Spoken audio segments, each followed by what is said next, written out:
A'udzu billahi minasyaitonir rajim. Bismillahirrahmanirrahim.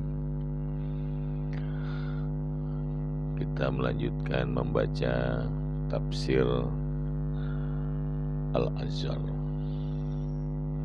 surat Al-Fatihah ayat pertama. Bismillahirrahmanirrahim. Dengan nama Allah yang Maha Murah, Maha Penyayang. Artinya, aku mulailah pekerjaanku ini menyiarkan wahyu ilahi kepada insan di atas nama Allah itu sendiri dan yang telah memerintahkan aku menyampaikannya. Inilah contoh teladan yang diberikan kepada kita supaya memulai suatu pekerjaan penting dengan nama Allah, laksana yang teradat bagi satu kerajaan bila menurunkan satu perintah. Menjadi kuatlah ia kalau ia disampaikan di atas nama penguasa tertinggi, raja atau kepala negara, sehingga jelaslah kekuatan kata-kata itu yang bukan atas kehendak yang menyampaikan saja, dan tampak pertanggungjawaban Nabi Muhammad SAW disuruh menyampaikan wahyu itu di atas nama Allah. Dia Rasul Allah itu tidaklah lebih dari manusia biasa, tetapi ucapan yang keluar dari mulutnya bukanlah semena-mena atas kehendaknya sendiri. Allah lah yang memerintahkan. Dari yang mempunyai nama itu dia mengambil kekuatan. Allah adalah zat yang maha tinggi, maha mulia, maha kuasa, zat pencipta seluruh alam langit dan bumi, matahari dan bulan dan seluruh yang ada. Dia adalah wajibul wujud, yang sudah pasti ada, yang mustahil tidak ada. Menurut keterangan Raghib, orang Isfahan, ahli bahasa yang terkenal itu, nama yang diberikan untuk zat yang maha kuasa itu ialah Allah. Kalimat itu telah lama dipakai oleh bangsa Arab untuk yang Maha Esa. Kalimat Allah itu, demikian kata Raghib, adalah perkembangan dari kalimat Al-Ilah yang dalam bahasa Melayu kuno dapat diartikan dewa atau Tuhan, segala sesuatu yang mereka anggap sakti dan mereka puja, mereka sebut dengan Al-Ilah. Dan kalau hendak menyebutkan banyak Tuhan, mereka pakai kata jamak, yaitu Al-Ilalah.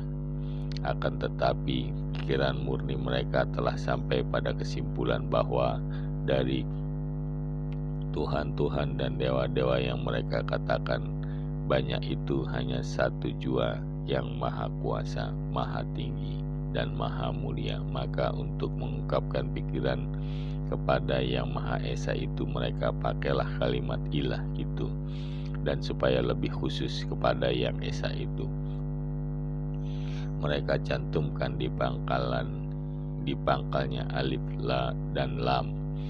Pengenalan alif, lam, ta'rif, yaitu al menjadi alilah.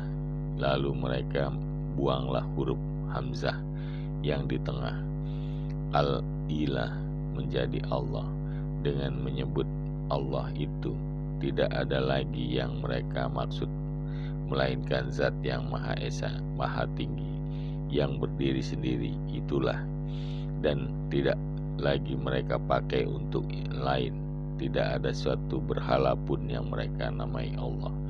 Dalam Al-Quran banyak bertemu ayat-ayat yang menerangkan jika Nabi Muhammad SAW bertanya kepada kaum musyrikin penyembah berhala itu, siapa yang menjadikan semua ini? Pasti mereka akan menjawab, Allah lah yang menciptakan semua ini.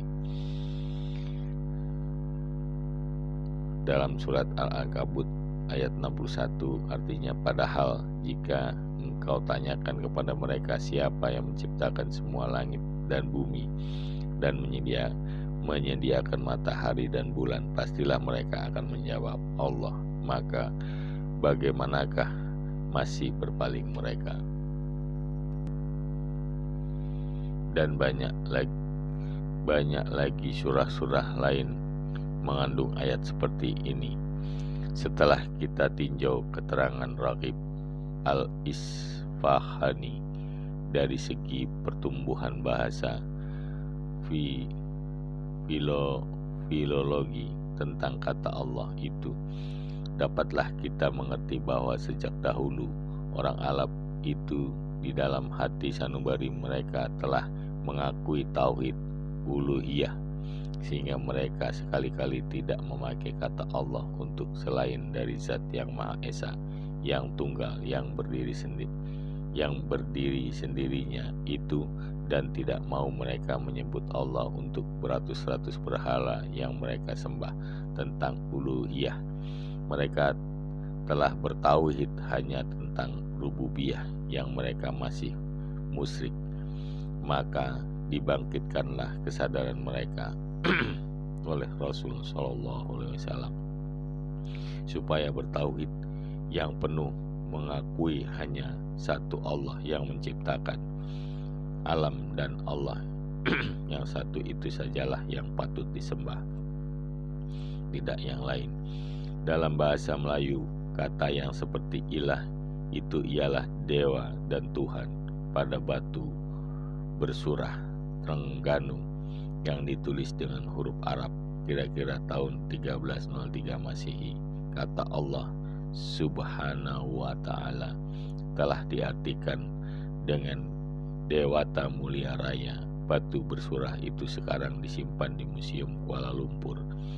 Lama-lama karena perkembangan pemakaian bahasa Melayu dan bahasa Indonesia, bila disebut Tuhan oleh kaum muslimin Indonesia dan Melayu, yang dimaksud ialah Allah, dan dengan huruf Latin pangkalannya huruf T dibesarkan kapital, dan kata-kata dewa tidak dipakai lagi untuk mengungkapkan Tuhan Allah. Dalam perkembangan pemakaian bahasa ini, di dalam memakai kata Tuhan haruslah diingat bahwasanya berbeda maksud pemakaian itu di antara yang Islam dan orang Kristen.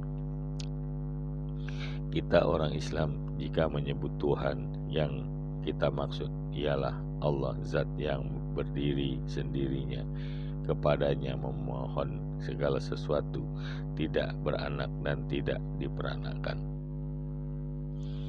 dan tidak ada yang menandingi dia sesuatu jua pun.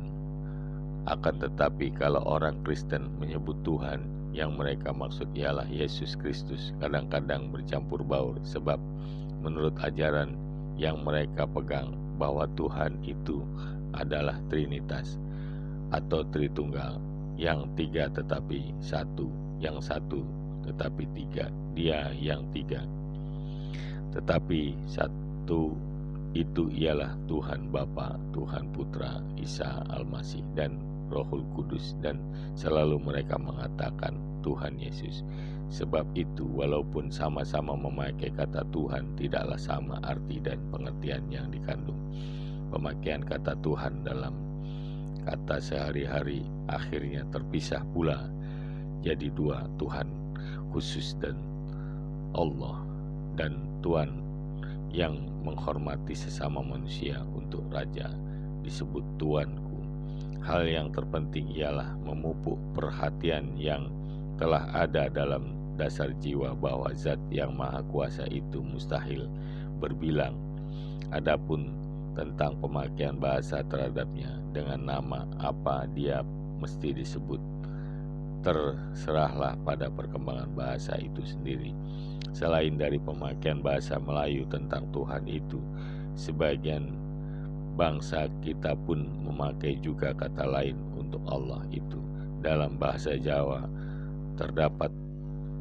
terhadap Allah disebut Gusti Allah, padahal dalam bahasa Melayu Banjar Gusti adalah gelar bangsawan.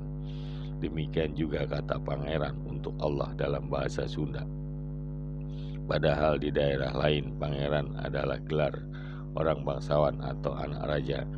Dalam bahasa Bugis dan Makassar disebut Poang. Allah Ta'ala padahal Kepada raja dan orang tua yang dihormati, mereka mengucapkan poang juga. Orang Hindu Bali meskipun menyembah berhala, menyembah berbagai berhala, mereka tetap percaya kepada Sang Yang Widi, artinya Yang Maha Esa. Kepercayaan agama Hindu pun sampai pada puncak tertinggi, yaitu Sang Yang Tunggal. Lantaran itu dapatlah dipahami bahwa keterangan Rohib Al-Isfahani yang menyatakan Allah itu berasal dari kata Al-Ilah yang berarti Tuhan itu. Adanya kata Al-Ilah membuktikan bahwa kepercayaan tentang adanya Tuhan telah tumbuh sejak manusia berakal, dan timbulnya kata Allah membuktikan bahwa pikiran manusia pun akhirnya sampai kepada bahwa Tuhan yang Maha Kuasa hanya satu. Maka kedatangan agama Islam ialah menuntun dan menjelaskan bahwa Dia memang satu adanya. Setelah itu diiringkanlah menyebut nama Allah itu dengan menyebut sifatnya, yaitu Ar-Rahman dan Ar-Rahim. Kedua nama sifat itu adalah dari rumpun, yaitu rahmat yang berarti murah, kasih sayang, cinta, santun, dan perlindungan. Apa sebab kedua sifat itu yang terlebih dahulu dijelaskan sebelum menyebut sifat-sifat yang lain? Hal ini dapatlah dipahami jika kita kaji penghayalan orang yang masih sederhana peradabannya tentang Allah. Sebagaimana kita katakan tadi, kepercayaan akan adanya zat yang maha kuasa adalah sama tumbuh dengan akal manusia. Akan tetapi sebagian besar mereka menggambarkan Tuhan itu sebagai sesuatu yang amat ditakuti atau menakutkan, seram, dan kejam, yang orang terpaksa memujanya karena akan murkanya. Lalu diadakan kurban-kurban sembelihan sebab Tuhan itu haus darah. Kemudian didirikan orang berhala yang bentuknya sangat seram, matanya mendelik, saingnya terulur keluar, dan yang tidak reda murkanya kalau tidak diberi kurban. Maka seketika bacaan dimulai dengan menyebut nama Allah dengan kedua sifat yang Rahman dan Rahim. Mulailah Nabi Muhammad menentukan perumusan baru yang benar tentang Allah. Sifat utama yang terlebih diketahui dan dirasakan oleh manusia ialah bahwa Dia Rahman dan Rahim. Dengan nama Allah, Tuhan yang Maha Murah dan Maha Sayang kepada hambanya, maka utusannya Muhammad SAW telah menyampaikan seruan ini kepada manusia yang lebih dahulu mempengaruhi jiwa, ialah bahwa Allah itu pemurah dan penyayang, bukan pembenci dan pendendam, bukan haus pada darah pengorbanan. Dan contoh yang diberikan Nabi itu pula lah yang kita ikuti, yaitu mulai segala pekerjaan dengan nama Allah yang mempunyai beberapa sifat yang mulia. Di antaranya ialah Rahman dan Rahim. Maka di antara bacaan itu tersimpanlah suatu pengharapan atau doa, moga-moga apa saja yang kita kerjakan mendapat karunia Rahman dan Rahim dari Allah, dimudahkannya pada hal yang baik, dijauhkan kiranya dari yang buruk. Maka tersebutlah di dalam sebuah hadis Nabi SAW yang dirawikan oleh Abu Daud dari Abu Hurairah yang artinya tiap-tiap pekerjaan yang penting kalau tidak dimulai dengan bismillah, dengan nama Allah, maka pekerjaan itu akan percuma jadinya. Berbagai sebutan hadis tentang ini, ada yang mengatakan bahwa pekerjaan itu adalah azam, artinya akan ditimpa sakit kusta atau lepra. Ada juga hadis mengatakan akta, artinya akan terputus, patah di tengah atau gagal. Dan ada juga menyebutkan abtar, artinya mandul, tidak membawa hasil yang diharapkan. semuanya itu dapat disimpulkan menjadi percuma sebab tidak diberi berkat oleh Allah. Maka marilah kita teladan contoh Allah bahwa surah-surahnya atau ayat-ayat yang diturunkannya kepada kita dibunai dengan menyebut namanya dan menonjolkan sifat-sifatnya dari yang Rahman dan Rahim. Shadaqallahul azim.